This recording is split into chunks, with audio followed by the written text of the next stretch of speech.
have you on the show. You know, whenever I think of the high seas, I always think of pirates, but I'm presuming too that this international waters, really, we're talking about waters that are beyond the jurisdiction of any single country. So give us a perspective of how big this is. What are we talking about here, and where would this be?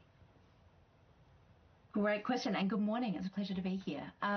So one of the stats you just gave is absolutely correct. So we're talking about the high seas, the ocean that is beyond the area that many of us would go to in our lifetime. But okay, these areas make up about 40% of the total surface of the planet, around 65% of the total surface of the ocean. So the vast majority, when we think of the ocean, is the high seas.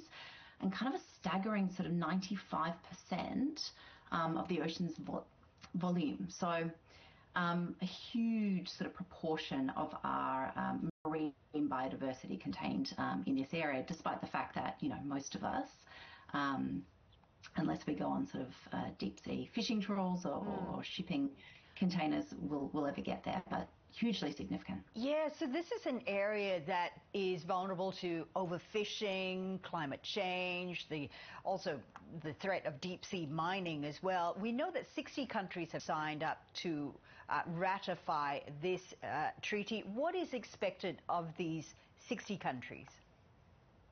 So currently, despite their sort of significance in terms of the world's largest ecosystem, and as you've said, really critical for global food security, for regulating our climate, these areas are only sort of fall within about 1% of protection.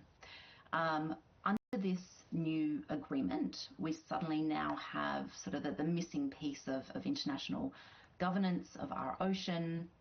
We have the ability to create marine protected areas, so areas where we can essentially regulate the activities that happen in areas of really critical biodiversity significance.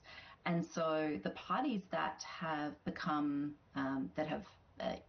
deposited their instrument of ratification, that have forced this agreement to now enter into force in 120 days, which is what everyone's very excited about, will be the first group of countries that really determine what this means, that start working on sort of the detailed rules and guidance around how we are going to collectively manage and protect the biodiversity in these critical areas. So this first sort of 60, and it's now 61 countries, are really going to be the key decision makers when the parties to the agreement first meet next year.